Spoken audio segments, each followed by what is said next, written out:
So hello friends. आज मैं आपको एक थोड़ी डिफरेंट मूवी एक्सप्लेन करने जा रही हूँ जो कि नेटफ्लिक्स पर अवेलेबल एक मिस्ट्री थ्रिलर और हॉरर जॉनर की कोरियन फिल्म है। इस फिल्म का टाइटल है द कॉल, जिसे डायरेक्ट एंड राइट किया है ली चंग ह्यून ने, और इसकी IMDb रेटिंग 7.2 है। एंड आई थिंक इस फिल्म के अंदर लगभग 8 अलग अलग टाइमलाइंस दिखाई गई हैं, जिनके आउटकम्स इतने लेयर्ड और टैंगल्ड हैं कि स्टोरी को समझना मुश्किल हो सकता है। इसलिए पूरा फोकस रखना, वरना कहानी समझने से पहले ही कंफ्यूज हो जाओगे। So let's begin. बिना वक्त जाए किए स्टार्ट करते हैं आज की मूवी। कहानी का स्टार्ट होता है एक 28 साल की लड़की सेओ यॉन से, जो अपनी बीमार मॉम से मिलने जा रही होती है। इस मोमेंट को हम फर्स्ट टाइमलाइन मान लेते हैं। उसकी मॉम का घर एक रिमोट एरिया में होता है एंड रास्ते में उसे उनका एक पुराना फैमिली फ्रेंड संग हो अपनी कार में लिफ्ट देता है, जो कि असल में एक स्ट्रॉबेरी फार्मर होता है। सेओ यॉन का फोन ट्रेन में खो गया था। इस वजह से वो कुछ वक्त के लिए संगहो का मोबाइल यूज करती है, लेकिन उसका नंबर बंद होता है। जब वो अपनी मॉम के घर पहुंचती है तो देखती है कि वहाँ एक पुराना लैंडलाइन फोन है जो अब तक यूज नहीं हुआ था। उसे वह दोबारा एक्टिव कर लेती है और अपने लॉस्ट मोबाइल नंबर पर कॉल करती है। तभी एक अननोन लेडी कॉल उठाती है जो कह रही होती है कि अगर तुम फोन वापस चाहती हो तो रिवॉर्ड देना पड़ेगा। लेकिन जब सेओ यॉन कंफ्यूज्ड होती है तो वह लेडी कॉल कट कर देती है और उसके बाद दोबारा कॉल कनेक्ट भी नहीं होती।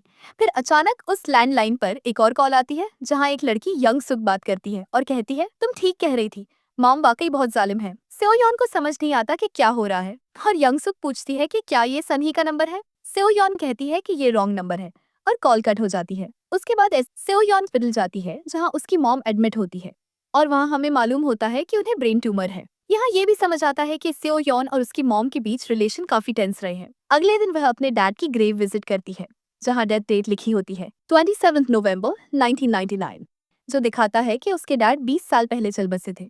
ये पॉइंट काफी क्रूशल है। एनीवेज, उस रात यंग सुक दोबारा कॉल करती है और फिर से सन ही का नंबर कंफर्म करना चाहती है, लेकिन एसियो यॉन उसे फिर से गलत नंबर कहकर कॉल कट कर देती है। बाद में जब एसियो यॉन सोती है तो उसकी लेग पर एक पुराना सा बर्न मार्क दिखाई देता है और रात के वक्त एक जोरदार आवाज से उसकी आंख खुल जाती है। वह देखती है कि एक पेंटिंग वॉल से गिर गई थी जिसमें उसकी मॉम और डैड की तस्वीर होती है। जब वह वॉल चेक करती है तो उसे एक हिडन बेसमेंट का एंट्रेंस मिलता है। वह नीचे जाकर देखती है तो एक बॉक्स में उसे एक डायरी मिलती है जो यंग सुक की होती है। उसमें कई रिचुअल्स के डिटेल्स लिखे होते हैं। उस बॉक्स में एक फोटो भी होती है यंग सुक की, जिसमें लिखा होता है 26 नवंबर 1999, यानी कि उसके डैड की डेथ से एक दिन पहले का दिन। अगले दिन एस्योयॉन वे फोटो संगहो को दिखाकर पूछती है कि क्या ये लड़की कोई शमन थी। संगहो बताता है कि वह यंग सुक है और उसकी मॉम एक शमान थी जो इस घर की केयरटेकर हुआ करती थी उनके वहाँ शिफ्ट होने से पहले। लेकिन वह ज्यादा डिटेल्स नहीं बताता, सिर्फ ये कहता है कि ये सब बहुत पुरानी बातें में मत है और उसे ज्यादा याद नहीं। वापस जाते वक्त एस्योयॉन को एक स्टोर दिखता है जिसका नाम सन ही होता है और वो उसके घर के बिल्कुल पास होता है। यानी कि यंग सुक ने कॉल में जो नाम लिया था वह एक्चुअली किसी और जगह कनेक्ट होना चाहिए था, लेकिन लाइन सियोन के घर पे लग गई थी। आई नो गाइज, अभी ये सब अजीब लग रहा होगा, लेकिन जैसे जैसे कहानी प्रोग्रेस करेगी तुम सब कुछ समझ पाओगे, क्योंकि प्लॉट अभी से इंटरेस्टिंग मोड में जाने वाला है। अब यहाँ पर असली ट्विस्ट ये है कि यंग सुक 1999 में उसी घर में रहती है जहाँ 2019 में एसियोन रह रही है। दोनों का आपस में एक लैंडलाइन कॉल के जरिए समहाउ कनेक्शन हो गया है। फिर रात को एक और कॉल आती है जिसमें यंग सुक गुस्से में चिल्ला रही होती है और कहती है कि उसकी मॉम उसे जिंदा जला देगी, और असल में 1999 में उसकी मॉम उसे बेसमेंट की उन्हीं सीढ़ियों पर आग लगाकर मारने लगती है और उसका धुआं 2019 में एसियोयॉन देख लेती है। ये सब देखकर एसियोयॉन को समझ आता है कि कुछ सुपरनैचुरल और टाइम बेंडिंग हो रहा है। अब नेक्स्ट डे यानी फिर से एक बार यंग सुक की कॉल आती है जहाँ एसियोयॉन उससे बताती है कि उसे एक पुरानी डायरी मिली है और एक फोटो भी, दोनों ही यंग सुक की होती हैं। अब वो उसे एक्सप्लेन करती है कि बात अजीब जरूर है, लेकिन लगता है कि हम दोनों एक ही घर में हैं, सिर्फ उनका वक्त अलग है। मतलब एसियोयॉन 2019 में है और यंग सुक 1999 में। यंग सुक इनिशियली सोचती है कि ये कोई रॉन्ग नंबर प्रैंक है और जैसे ही वो कॉल कट करने लगती है तो एसियोयॉन उसे रोककर कहती है कि आज गिम्पो एयरपोर्ट पर एक प्लेन क्रैश होने वाला है। अब सीन शिफ्ट होता और हम देखते हैं 1999 में, जहां यंग सुक अपनी मॉम के साथ रहती है। उसकी मॉम उसे हर वक्त घर में ही बंद रखती थी क्योंकि यंग सुक पहले मेंटल हॉस्पिटल में एडमिट रह चुकी होती है। इस वजह से ये हिंट मिलता है कि वो मेंटली अनस्टेबल थी। उसकी मॉम उसे अजीब और गरीब चीजें खाने को देती थी जो यंग सुक को जबरदस्ती खानी पड़ती थी। उसकी स्टेप मॉम का कहना था कि वो लोग जल्द ही इस जगह को छोड़कर चले जाएंगे और यंग सुक तब नॉर्मल हो जाएगी। तभी टीवी पर एक न्यूज फ्लैश होती है जिसमें बताया जाता है कि एक प्लेन क्रैश हो गया है, जिसे देखकर यंग सुक हैरान रह जाती है और उसे एहसास होता है कि सियोयॉन ने जो कहा था वो सच था। उसके बाद अगले 3 दिन तक दोनों लड़कियां कैजुअली फोन कॉल्स में अपने लाइफ के बारे में बातें करती हैं। यंगसुक कहती है कि उसकी मॉम पागल है। उसे लगता है कि उसका फ्यूचर डार्क है और इसलिए वो उसे किसी से इंटरेक्ट नहीं करने देती। घर के अंदर लॉक करके रखती है। एसियोयॉन भी अपने दिल का दर्द शेयर करती है और कहती है कि उसके डैड 20 साल पहले एक गैस फायर एक्सीडेंट में चल बसे थे, जिसका जिम्मा वो अपनी मॉम को देती है क्योंकि उन्होंने गैस स्टोव बंद नहीं किया था। दोनों लड़कियों के दिलों में अपनी मॉम्स के लिए हेट होती है और ये म्यूचुअल इमोशन उनकी बॉन्डिंग को स्ट्रॉन्ग कर देता है। फिर एक शॉकिंग ट्विस्ट आता है जब 1999 में एसियोयॉन अपने डैड और मॉम के साथ उसी घर को खरीदने आती है जहां यंगसुक रहती थी। घर उन्हें काफी सस्ते में मिल रहा होता है और बताया जाता है कि एक जमाने में यहाँ एक मिशनरी रहता था। मिशनरी मतलब एक क्रिश्चियन प्रीचर जो जगह जगह जाकर रिलीजियस टीचिंग स्प्रेड करता था। उस वक्त सेओयॉन सिर्फ 8 साल की छोटी बच्ची होती है। यंगसुक इन लोगों को देखकर सरप्राइज हो जाती है और सीक्रेटली अडल्ट सियोयॉन को कॉल करती है। कॉल में जब सियोयॉन अपने डैड और छोटी खुद की 20 साल पुरानी आवाज सुनती है तो उसका दिल भर आता है। वो काफी इमोशनल हो जाती है। बाद में यंगसुक उसे कहती है कि मैं तुम्हारे डैड की जिंदगी बचाऊंगी। फिर 27वीं नवंबर को यंगसुक छुपके से घर से भाग जाती है और सिटी में जाकर उस जगह पहुंचती है जहां पर गैस लीक होने वाली थी। वो किचन में घुसकर गैस बंद कर देती है और इस वजह से जो धमाका होने वाला था वो टल जाता है। इस इवेंट का डायरेक्ट इफेक्ट 2019 में एसियोयॉन की लाइफ पर पड़ता है। रियलिटी पूरी तरह से ऑल्टर हो जाती है। हर चीज ड्रास्टिकली चेंज हो जाती है। उसका घर कम्प्लीटली नया दिखाई देता है। उसका फोन मैजिकली वापस आ जाता है। उसके बाल लंबे हो जाते हैं और उसकी लेग पर जो बर्न मार्क था वो वैनिश हो जाता है। सबसे बड़ी बात, उसके डैड मिस्टर किम अब इस टाइमलाइन में जिंदा होते हैं। मतलब पास्ट के एक छोटे से एक्ट ने फ्यूचर को ड्रास्टिकली रीशेप कर दिया। हम इस नए वर्जन को टाइमलाइन 2 का नाम देते हैं। एसियोयॉन अपने डैड को 20 साल बाद जिंदा देखकर बहुत इमोशनल हो जाती है। वो बचपन से अपने डैड के काफी करीब थी। इसके बाद एक और इंट्रिगिंग सीन दिखाया जाता है जहां 1999 में यंग सुक अपने कमरे की वॉल पर एक हाथ की स्केच बनाती है जो 2019 में इंस्टेंटली एसियोयॉन को दिखाई देता है।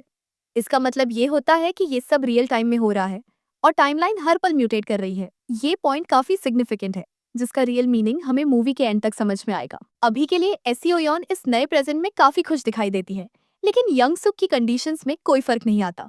उसकी मॉम अब भी उस पर टॉर्चर करने वाले रिचुअल्स परफॉर्म करती है। एक बार ऐसे ही एक वॉयलेंट रिचुअल के दौरान यंग सुक की मॉम को कुछ टेरिफाइंग विजन्स दिखाई देते हैं जिससे वो घबरा जाती है। ये रिचुअल इसलिए परफॉर्म किया गया था क्योंकि यंग सुक की मॉम ने उसे सियोयॉन से फोन पर बात करते हुए पकड़ लिया था। तब वो मॉम फोन उठाकर सियोयॉन से कहती है, तुम जो भी हो इससे दूर रहो वरना अंजाम तुम्हारे लिए ठीक नहीं होगा। नेक्स्ट मॉर्निंग एसियोयॉन अपने घर के एड्रेस को ऑनलाइन सर्च करती है ताकि वो इस जगह के पीछे छुपे राज जान सके और उससे पता चलता है कि यंग सुक फ्यूचर में मर चुकी होगी क्योंकि उसकी मॉम को पुलिस ने मर्डर के जुर्म में अरेस्ट किया था। अपेरेंटली वो ब्लैक मैजिक के जरिए उसकी मेंटल कंडीशन को ट्रीट कर रही थी, मगर जब उसका मैजिक काम नहीं आया तो उसने अपनी ही बेटी को मार डाला। ये सुनते ही एसियोयॉन बहुत ज्यादा घबरा जाती है और ये सब कुछ यंग सुक को फोन पर बताती है, जिसे सुनकर यंग सुक डर के मारे घर में छुप जाती है। लेकिन जब उसकी मॉम उसे चाकू से अटैक करने आती है तो वो रेजिस्ट करती है और चिल्लाकर कहती है, मुझे क्यों मारना चाहती हो, मैंने क्या बिगाड़ा है। उसकी मॉम चिल्लाती है कि तुम्हारा फ्यूचर सबके लिए खतरा है, कई लोग तुम्हारी वजह से मरने वाले हैं। लेकिन अब यंग सुक अपनी मॉम के इन शैमन टाइप रिचुअल से तंग आ चुकी थी और वो फाइनली कंट्रोल ले लेती है। उसी चाकू से अपनी मॉम को मार देती है जिससे वो खुद पर हमला करने आई थी। इस वजह से टाइमलाइन फिर से बदल जाती है और ये तीसरी टाइमलाइन बन जाती है जहां यंगसुक जिंदा है। मतलब अब वो 2019 में भी कहीं ना कहीं एग्जिस्ट करती होगी। पहली बार अपनी जिंदगी में आजादी मिलने पर यंगसुक मस्त होकर शहर की सैर करती है, नए कपड़े खरीदती है और अपना फेवरेट चिकन खाती है। दूसरी तरफ 2019 में अभी भी दिसंबर का महीना चल रहा था क्योंकि क्रिसमस ट्री एसियोयॉन के घर में डेकोरेट था। तभी संग हू फ्रूट्स लेकर उसके घर आता है और वो स्ट्रॉबेरीज खा रही होती है जिसमें से कुछ जूस उसके स्वेटर पर गिर जाता है। उधर 1999 में भी संग हू स्ट्रॉबेरीज लेकर यंग सुक के घर जाता है, लेकिन थोड़ी देर बाद उसे घर के अंदर यंग सुक की मॉम के चॉप्ड बॉडी पार्ट्स मिलते हैं जिससे वो काफी हद तक डर में आ जाता है। वो तुरंत पुलिस को कॉल करने की कोशिश करता है, लेकिन उसकी कॉल डायरेक्टली एसियोयॉन को ही लगती है। मतलब इस लैंडलाइन से कोई भी नंबर डायल करो तो वो कॉल 2019 में एसियोयॉन के पास ही पहुंचती है। फोन पर संघू की आवाज सुनकर एसियोयॉन उसे पहचान जाती है, लेकिन इससे पहले कि वो कुछ समझे यंग सुक उसे मार देती है क्योंकि उसे अंदाजा हो गया था कि उसकी सच्चाई एक्सपोज होने वाली है। जैसे ही 1999 में संघू की डेथ होती है, 2019 में सियोयॉन के आसपास की रियलिटी फिर से शिफ्ट हो जाती है। उसके स्वेटर से स्ट्रॉबेरी का दाग गायब हो जाता है। कंफ्यूज्ड सियोयॉन जल्दी से चेक करने जाती है और देखती है कि अब संघू का फॉर्म तो 20 साल पहले ही क्लोज हो चुका था। यानी एक और अल्टरनेट टाइमलाइन क्रिएट हो चुकी थी, जिसे हम टाइमलाइन 4 कह सकते हैं, जहां संघू का कोई वजूद ही नहीं था। घबराकर एसियोयन पुलिस स्टेशन जाती है और संघू के बारे में पूछती है, जहां एक मिडिल एज ऑफिसर उससे कहता है, तुम किसी ऐसे शख्स के बारे में क्यों जानना चाह रही हो जो 20 साल पहले मर चुका है। फिर वो एक पुरानी डायरी निकालता है जिसमें 1999 के केस की डिटेल्स होती हैं। उसके मुताबिक संघू और उसकी मॉम दोनों को एक यंगसुक नाम की औरत ने कत्ल किया था, जो अब तक जेल में लाइफ टाइम प्रिजन काट रही है। अब सच को और क्लियरली समझने के लिए सियोयॉन उस सन ही से मिलती है जिसके घर का नंबर ओरिजिनली लाइन पे आता था, जहां से पहली कॉल आई थी। सन ही उसे बताती है कि बचपन में उसने सिर्फ मजाक में यंग सुक से कुछ कह दिया था, जिसका रिजल्ट उसे काफी महंगा पड़ा। उसने उसे बहुत फिजिकल डैमेज दिया। वो अपनी लेग पे बर्न मार्क दिखाती है और कहती है कि अगर यंग सुक की मॉम शैमन ना होती तो वो कब की मर चुकी होती। उसका कहना था कि यंग सुक मेंटली अनस्टेबल थी और उसकी रियल मॉम भी कुछ नॉर्मल नहीं थी। शायद ये सब कुछ जेनेटिक था। उस वक्त के फ्लैशबैक में दिखाया जाता है कि कैसे 1999 में वो शैमन सनही के घर गई थी और उसके पैर को इंस्पेक्ट किया था, जिससे ये कंफर्म हो जाता है कि सच में यंग सुक ही रिस्पॉन्सिबल थी और मेंटली डिस्टर्ब थी। एनीवेज 1999 में हमें दिखाया जाता है कि वही पुलिस ऑफिसर जो 2019 में मिडिल एज था, वो अपने सीनियर के साथ यंग सुक के घर आता है, जहां वो संघू की इन्वेस्टिगेशन के सिलसिले में क्वेश्चनिंग करता है। यंग सुक उस वक्त पहचानने से इनकार करती है और इनोसेंट बनने का ड्रामा करती है, लेकिन ऑफिसर को उसके घर में स्ट्रॉबेरी के बॉक्सेस दिख जाते हैं, जिससे उसे शक होने लगता है कि कुछ तो गड़बड़ है। बाद में जब यंग सुक सियोयॉन को फोन करती है तो एसियोयॉन उसे बताती है कि तुम जिंदगी भर के लिए जेल जा रही हो और तुमने जो संघू और अपनी मॉम के साथ किया वो सब रिकॉर्ड में आ चुका है। ये सुनकर यंग सुक शॉक में आ जाती है, क्योंकि वो अभी अभी तो अपनी मॉम के मरने के बाद आजादी हासिल की थी और अब फिर से जेल का खौफ उसके सिर पर था। वो एसियोयॉन से कहती है कि हिस्ट्री का डीप स्टडी करके कोई तरीका ढूंढो ताकि मुझे जेल से बचा सको, लेकिन एसियोयॉन मना कर देती है, क्योंकि उसके लिए एक किलर की मदद करना ठीक नहीं था। ये बात सुनकर यंग सुक को गुस्सा आ जाता है। उसे लगता है कि उसने एसियोयॉन के डैड की जान बचाकर एक एहसान किया था, लेकिन अब एसियोयॉन उसका साथ नहीं दे रही थी, तो वो रिवेंज लेने का फैसला करती है। ऑफिसर भी अब यंग सुक के बारे में और ज्यादा इन्फो निकालता है और उससे पता चलता है कि यंग सुक एक एंटी सोशल और बॉर्डरलाइन पर्सनालिटी डिसऑर्डर की पेशेंट है। अब कहानी एक और इंटेंस मोड़ लेती है, जब 1999 में छोटी एसियोयॉन और उसके डैड फिर से उसी घर में आते हैं ताकि डील कंप्लीट कर सके। बेसिकली वो यंग सुक की मॉम का वेट कर रहे होते हैं ताकि घर परचेज की लीगल फॉर्मेलिटी कंप्लीट हो सके, लेकिन उन्हें ये नहीं पता होता कि यंग सुक ने ऑलरेडी अपनी मॉम को मार दिया है और यंग सुक को भी ये बात नहीं मालूम होती कि आज वो लोग घर खरीदने आ रहे हैं। जब उसे इस बात का पता चलता है तो उसे अपने बदले का परफेक्ट मौका मिल जाता है और वो बच्ची सियोयॉन के सामने ही उसके डैड का मर्डर कर देती है। इधर 2019 में भी सियोयॉन अपने डैड के साथ कार ड्राइविंग सीख रही होती है, लेकिन अचानक एक नए रियलिटी शिफ्ट के साथ उसके डैड वहां से गायब हो जाते हैं। यानी कि टाइमलाइन फिर से रीसेट हो जाती है। दिस बिकम्स टाइमलाइन 5, जहां उसके डैड वापस मर चुके होते हैं। हार्ट ब्रोकन एसियोयॉन फिर से उसी पुराने घर में जाती है, जो अब एक खंडहर बन चुका होता है, क्योंकि यंग सुक की मॉम की डील कैंसिल होने की वजह से ये घर कभी उनका बना ही नहीं। मगर अजीब बात ये थी कि उस जगह पर अब भी वही लैंडलाइन फोन एक्टिव था और फ्लोर पर खून से पिकअप द फोन सियोयॉन लिखा होता है। जब एसियोयॉन फोन उठाती है तो वो चीख कर पूछती है कि तुमने मेरे डैड के साथ क्या किया। यंग सुक उसे जवाब देती है कि मैंने सिर्फ अपना दिया हुआ एहसान वापस लिया है। अब तुम्हारा 8 साल का वर्जन मेरे पास है और मैं तुम्हें सिर्फ 1 घंटा देती हूँ। अगर इस वक्त के अंदर मुझे कोई सोल्यूशन नहीं मिला तो मैं उसे भी मार दूंगी। मतलब यंग सुक अब पास्ट की छोटी एसियोयॉन को मारना चाहती थी ताकि वो जेल से बच सके, क्योंकि अगर छोटी एसियोयॉन मर गई तो 2019 वाली भी तुरंत खत्म हो जाएगी। तभी हमें दिखाया जाता है कि 1999 में छोटी एसियोयॉन एक कुर्सी से बांधी हुई होती है और यंग सुक उसके सामने खड़ी होती है। दूसरी तरफ 2019 में सियोयॉन इंटरनेट पर रिसर्च करती है और कुछ वक्त बाद एक स्पेसिफिक जगह का एड्रेस ढूंढ निकालती है। वो यंगसुक को कहती है कि एग्जैक्टली 5 बजे वहां पहुंचना। जैसे ही वक्त होता है यंगसुक वहां जाती है, लेकिन उसे नहीं पता होता कि ये वही जगह थी जहां एक डेडली गैस एक्सप्लोजन होने वाला था। प्लान ये था कि सियोयॉन उसे वहां भेजकर उससे छुटकारा पाले। प्लान तो बहुत ब्रिलियंट होता है, बट ये अटेम्प्ट अल्टीमेटली फेल हो जाता है। फिर एसियोयॉन को एक बार फिर से कॉल आता है, जिससे उसे पता चलता है कि यंगसुक अभी भी जिंदा है और उसे ये भी मालूम होता है कि वो मर्डर वेपन यानी कि वो नाइफ पुलिस को किस तरह मिला था। असल में वो नाइफ एक जंक कलेक्टर के पास से पुलिस को मिली थी, जहां से उन्होंने फिंगरप्रिंट्स कलेक्ट करके यंगसुक को अरेस्ट किया था। अब यंगसुक वापस उस घर में आती है जहां उसने छोटी एसियोयॉन को बांध रखा होता है और उसे टॉर्चरिंग स्टार्ट कर देती है। वो उस पर गर्म पानी डाल देती है, जिसका डायरेक्ट असर 2019 वाली एसियोयॉन पर होता है। उसके पेट और पैरों पर बर्न मार्क्स आ जाते हैं। और वो तड़पने लगती है। इसी दौरान 1999 में एसियोयॉन के डैड के फोन पर उसकी वाइफ का एक मैसेज आता है कि वो रजिस्टर ऑफिस में उनका इंतजार कर रही है और उसे ये बताया गया है कि वो उसी घर में आए हैं। अगर याद हो तो डैड इसी वजह से वहां गया था। अब यंग सुक सेओयन को धमकाती है कि अगर इस बार उसने सही एड्रेस नहीं दिया तो अगला मर्डर उसकी मॉम का होगा। घबराकर एसियोयन पुलिस स्टेशन भाग जाती है। वहां फोर्स्ड एंट्री करके वो उसी ऑफिसर की लॉकर से उसकी डायरी निकाल लेती है जिसमें उसने सब कुछ लिख रखा होता है। डायरी पढ़कर वो एक एक्यूरेट इन्फो यंग सुक को देती है, जिसके चलते यंग सुक को वो नाइफ वापस मिल जाता है, जिसे वो तुरंत जला देती है, यानी कि उसने एविडेंस मिटा दिया। इस वक्त शाम के लगभग 7 बजे होते हैं और एसियोयन डायरी लेकर उसी हॉन्टेड घर में वापस जाती है। अब 2019 में रियलिटी फिर से शिफ्ट हो जाती है एंड मैं इसे टाइमलाइन 6 कहूंगी। इस नए रियलिटी में वो घर एक टिपिकल नॉर्मल घर नहीं होता, बल्कि वो यंग सुक का लग्जूरियस हाउस होता है जो मिडिल एज्ड बन चुकी थी, क्योंकि इस बार उसने जेल नहीं जाने दिया अपने आप को। एविडेंस डिस्ट्रॉय कर दिए थे और रिकॉर्ड भी डायरी से खत्म हो गया था। और अब 2019 की यंग सुक अपने 1999 वाले वर्जन से फोन पे बात कर रही होती है, जहां वो इस बात का हिंट देती है कि आज वो मर भी सकती है। 1999 में से यो की माँ पुलिस स्टेशन जाकर अपने पति और बेटी के लापता होने की शिकायत दर्ज करवाती है। वक्त होता है शाम के 7:40 और ऑफिसर, जिसे पहले से यंग सुक पर शक होता है, वो अनऑफिशियल इंक्वायरी के लिए उसके घर जाता है और अपने हर एक मूव को डायरी में नोट करते हुए निकल पड़ता है। वही डायरी जो 2019 में भी एग्जिस्ट करती थी। अब 2019 में वो घर फ्रिजेस से भरा हुआ होता है, जहाँ पे ऑब्वियसली कई सारी डेड बॉडीज होती हैं। 1999 में जब ऑफिसर और एसियोयन की मॉम यंगसुक के घर आते हैं, तो यंगसुक कहती है कि वो लोग घर आए थे लेकिन चले गए। लेकिन जब एसियोयन की मॉम को वहाँ एक रिबन मिलता है, तो वो इंसिस्ट करती है कि घर प्रॉपर्ली चेक किया जाए। उसी बीच यंगसुक आराम से टीवी देख रही होती है और क्लॉक में 12 बज जाते हैं।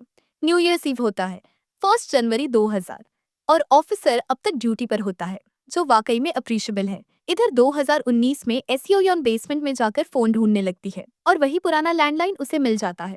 1999 में जब घर की चेकिंग चल रही होती है, तो उन्हें छोटी एसियोयन कहीं नहीं मिलती, तो उसकी मॉम वही फोन उठाकर अपने हस्बैंड को कॉल करती है। लेकिन कॉल अगेन 2019 वाली एसियोयन को लग जाती है। वो फोन उठाते ही कहकर चिल्लाती है और कहती है कि वहाँ से तुरंत निकल जाओ वरना तुम दोनों मर जाओगे। लेकिन मॉम को ये रॉन्ग नंबर लगता है और अगले ही मोमेंट में यंगसुक ऑफिसर पर हमला करके उसे मार देती है। डर के मारे सियोयन की मॉम फोन लेकर भागती है और एक कमरे में जाकर अपने आप को लॉक कर लेती है। इस दौरान 2019 में यंगसुक भी बेसमेंट में आ जाती है और एसियोयन पर पीछे से अटैक कर देती है। क्लोजअप शॉट में हम उसके गले पर इंजरी का मार्क भी देखते हैं, जो इस बात का सबूत है कि ये सब रियल हो रहा है। यंगसुक फिर कहती है कि टॉम और मैन ज्यादा फर्क नहीं रखते, टॉम भी झूठ बोलती हो, मेन भी। फिर वो एक शॉकिंग राज खोलती है कि सियोयन के डैड की मौत उसकी वजह से हुई थी।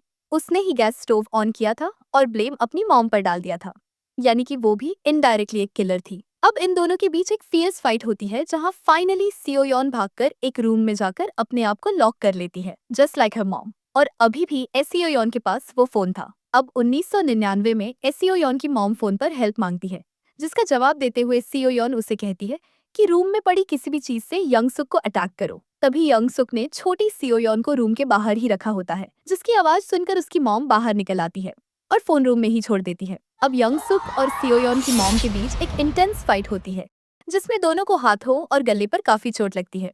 फाइट के एंड में एसियोयन की मॉम यंगसुक को लेकर रेलिंग से नीचे गिर जाती है और यहाँ पर दोनों अनकॉन्शियस हो जाती हैं और यहीं से मूवी का क्लाइमैक्स रिवील होता है। जैसे ही वो रेलिंग से गिरती है, 2019 की रियलिटी फिर से शिफ्ट हो जाती है। अब वो घर वापस एक पुराना ब्रोकन सा खंडहर बन चुका होता है।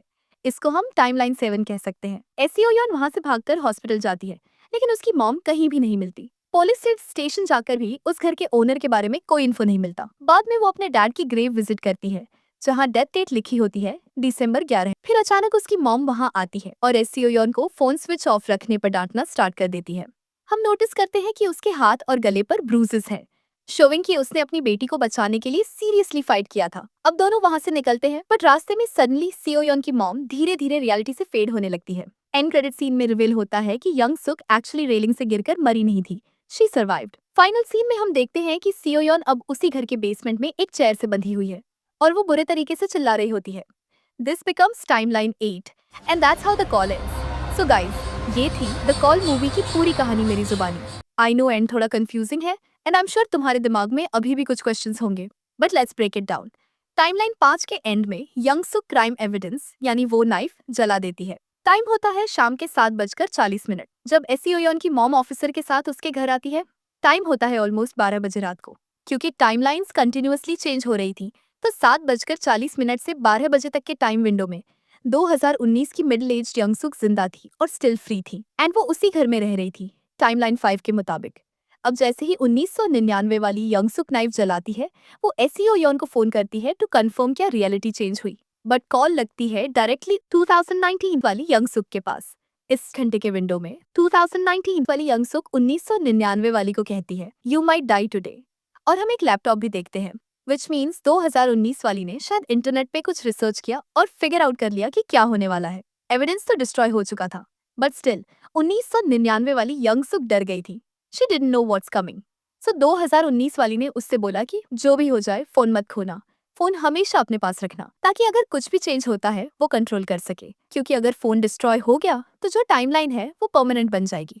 एनीवेज, अब 12 बजे के बाद फाइट होती है यंगसुक और सियोयन की मॉम के बीच। दोनों रेलिंग से नीचे गिर जाती हैं। इस वजह से 2019 वाली यंगसुक रियलिटी से इरेज हो जाती है और वो घर वापस से खंडहर बन जाता है। बट रियलिटी से गायब होना डजंट ऑलवेज मीन डेथ। अगर कोई पास्ट में मरेगा तभी वो 2019 में ट्रूली डेड होगा। यहाँ हुआ ये कि यंगसुक एक्चुअली गिर के बच गई थी और घर से भाग गई थी, और उससे पहले सियोयन की मॉम भी बच गई थी। उसने अपनी बेटी को बचाया और भाग गई, एंड पुलिस कभी भी वहां आ सकती थी। इसीलिए यंगसुक ने वो घर अगले 20 साल के लिए टोटली अबेंडन कर दिया था। इसलिए पुलिस को आज तक उसके करंट ओनर के बारे में कुछ भी नहीं पता। और एक और डिटेल, जब 12 बजे से पहले एसियोन ब्लैक स्वेटर पहने होती है, बट जैसे ही टाइमलाइन चेंज होती है उसका स्वेटर ग्रे हो जाता है। That shows the change in her reality. Next day, जब एसियोन पुलिस स्टेशन इंक्वायरी के लिए जाती है, तब टाइम होता है सुबह के 7:35। इसका मतलब है कि ग्रेवयार्ड वाला सीन 1 जनवरी 2020 को हुआ था। अब उसकी मॉम की रियलिटी से सडनली गायब होने का रीजन ये है कि अगले दिन यानी 1 जनवरी 2000 को यंगसुक ने उसे मार दिया होगा, और इस वजह से रियलिटी चेंज हो गई होगी। और इसी को मैंने टाइमलाइन 8 बोला था। एंड में हम देखते हैं कि मिडिल एज यंगसुक ने एसियोन को किडनैप करके उसी घर के बेसमेंट में लॉक कर दिया होता है। अब कुछ लोग ये कह रहे हैं कि जब टाइमलाइन चेंज हुई तो यंगसुक ने 20 साल तक एसियोन को वहां कैद करके रखा होगा। बट ऑनेस्टली ये पॉसिबल नहीं है, क्योंकि एक तो पुलिस कंप्लेंट ऑलरेडी हो चुकी थी, एक पुलिस ऑफिसर भी मार दिया गया था, तो यंगसुक 100% पकड़ी जाती। और इस बात का सबूत भी है, घर कम्प्लीटली खंडहर था। अगर यंगसुक वहां 20 साल तक रहती तो घर इतना अबैंडन्ड या ब्रोकन नहीं होता। प्लस सियोयन के कपड़े बिल्कुल क्लीन और नॉर्मल दिख रहे होते, जो क्लियरली शो करता है कि वो अभी रिसेंटली ही वहां बंद की गई है, 20 साल से नहीं। अब 1999 में या न्यू ईयर्स वाले दिन यंगसुक इसलिए बच गई थी क्योंकि नाइफ जलाने के बाद उसने फोन किया था, और वो फोन कॉल 2019 में किसी और ने नहीं बल्कि उसी ने खुद अटेंड किया था। तो दोनों वर्जन्स 1999 वाली यंगसुक और 2019 वाली ने आपस में बात करके अपना फ्यूचर चेक किया। उन्हें पता चला कि पुलिस ने उन्हें नहीं पकड़ा और एसियोन की मॉम भी उसे मार नहीं पाई। तो असल में होना ये था कि सोयोन की मॉम उसे मार देने वाली थी, पर 2019 वाली यंगसुक ने 1999 वाली को पहले ही वार्न कर दिया था कि पुलिस और सोयोन की मॉम तुम्हारे पास आने वाले हैं और तुम्हारी जान जा सकती है। इसीलिए उसने ये भी बोला कि जो भी हो जाए फोन को अपने पास ही रखना, क्योंकि अगर फोन गया तो टाइमलाइन कंट्रोल नहीं की जा सकती। अब आपका नेक्स्ट क्वेश्चन डेफिनेटली ये होगा, फिर 2019 में वो जिंदा कैसे थी? तो इसका सिंपल आंसर ये है कि टाइमलाइन सिमल्टेनियसली चेंज होती हैं। 7:35 शाम के अराउंड जब यंगसुक ने नाइफ डिस्ट्रॉय किया था, तभी वो बच गई थी, और इसी वजह से 2019 में भी वो जिंदा थी। उसने फोन कॉल आते ही अपनी पुरानी वर्जन को वार्न कर दिया था। और एक और वेरी इंपॉर्टेंट पॉइंट, ये फोन वन वे काम करता था। कॉल सिर्फ 1999 से 2019 जा रही थी, not the other way around. 2019 से कोई भी फोन कॉल 1999 में नहीं गया। ये एक सबटल लेकिन सॉलिड डिटेल थी जो बहुत सारे लोग मिस कर गए। अब अगर बात करें यंगसुक शेमन मम की, तो उसे पहले से ही पता चल गया था कि यंगसुक फ्यूचर में एक डेंजरस सीरियल किलर बनेगी, और इसी रीजन की वजह से उसने यंगसुक को ओरिजिनल टाइमलाइन में मार दिया था। जब एक्सोर्सिज्म चल रहा था, तब यंगसुक की मॉम ने जैसे ही उसे टच किया, उसका फ्यूचर देख लिया जहां वो बहुत लोगों को मार रही थी। इसलिए उसने तुरंत डिसीजन लिया और उसका मर्डर कर दिया। लेकिन सियोयन ने जब अपने डैड को बचाने की कोशिश की, उसने सब कुछ मैस कर दिया। सब कुछ एक ही फोन कॉल ने चेंज कर दिया। सो मेरे पॉइंट ऑफ व्यू से ये मूवी एक मास्टरपीस है। एंडिंग समझना इजी नहीं है, और हर बार देखने पर कुछ नया रिवील होता है। फिल्म का प्लॉट लाइन, विजुअल्स, डायलॉग्स सब टॉप नॉच है। और क्योंकि एंड में यंगसुक की जीत होती है, इसलिए ये हैप्पी एंडिंग नहीं है। और मेरे हिसाब से इसका पार्ट 2 भी आ सकता है, जहां यंग सुक का प्रॉपर एंड दिखाया जाए। वैसे मैंने रिसेंटली एक इंडोनेशियन हॉरर मूवी एक्सप्लेन की है, पेंगांटिन सेतान, यानी द डेविल्स ब्राइड। अगर आपको ऐसी क्रीपी हॉरर प्लॉट्स पसंद है तो प्लीज उस वीडियो को जरूर चेक करो। लिंक डिस्क्रिप्शन में और वीडियो के एंड में मिल जाएगा। अगर ये वीडियो पसंद आई हो तो लाइक कर देना। चैनल पर नए हो तो सब्सक्राइब जरूर करो। और अगर आपके कोई भी सवाल या थ्योरीज हैं तो कमेंट बॉक्स में लिखना मत भूलना। मैं मिलती हूँ आपसे नेक्स्ट वीडियो में। तब तक के लिए stay safe from past phone calls.